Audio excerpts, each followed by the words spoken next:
बोधिसत्व बाबा साहब डॉक्टर भीमराव रामजी अम्बेडकर का जन्म 14 अप्रैल 1891 को इंदौर जिले की महू छावनी को मिलिट्री बैरक में हुआ था। इनकी माता का नाम भीमाबाई तथा पिता का नाम श्री रामजी राव मालोजी चकपाल था। इनके पिता मिलिट्री में सूबेदार थे। इनकी प्रारंभिक शिक्षा सतारा के कैंप स्कूल से शुरू हुई। बड़ी मुश्किल से एक सैनिक अधिकारी की सहायता से इनका नाम स्कूल में लिखा गया। इन्हें बैठने के लिए टाट अपने घर से ले जाना पड़ता था। सभी बच्चों तथा अध्यापक के कमरे में घुस जाने के बाद इन्हें कमरे के बाहर ही बैठना पड़ता था। स्कूल का नल ये नहीं छू सकते थे।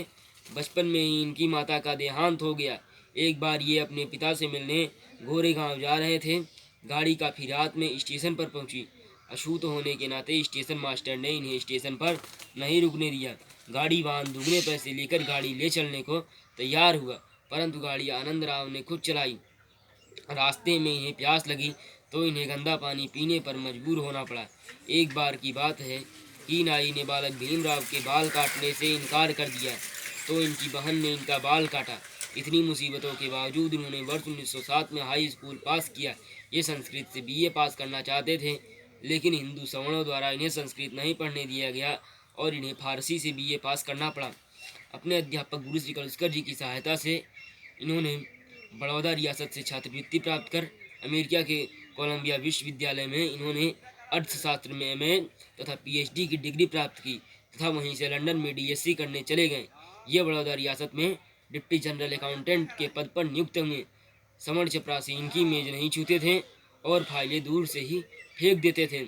शहर में तांगे वाले इन्हें अपने तांगे पर नहीं बिठाते थे। शहर में इन्हें रहने के लिए कहीं मकान नहीं मिल रहा था। परेशान होकर इन्होंने नौकरी से इस्तीफा दे दिया। वर्ष 1918 में लॉर्ड श्रीराम कॉलेज मुंबई में अपना अध्यापन कार्य शुरू किया। वहाँ इन्हें छात्रों का पूरा सहयोग मिला, लेकिन अध्यापक इनसे घृणा करते थे।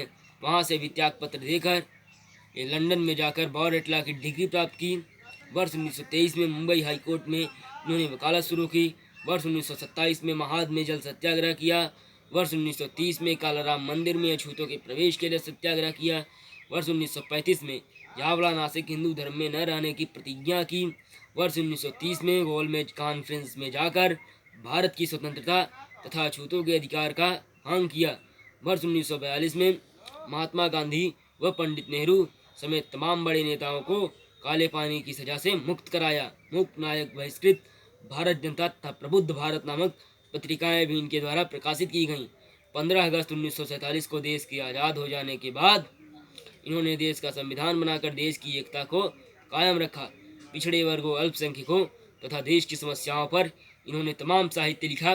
14 अक्टूबर 1956 को नागपुर में अपने 5 लाख अनुयायियों के साथ बौद्ध धर्म की दीक्षा लेकर अपनी 21 वर्ष पुरानी प्रतिज्ञा को पूरा किया तथा 6 दिसंबर 1956 को परिनिर्वाण को प्राप्त हुए। आज 6 दिसंबर बाबा साहब के परिनिर्वाण दिवस पर उनके लिए मैं श्रद्धा सुमन अर्पित करता हूँ। धन्यवाद।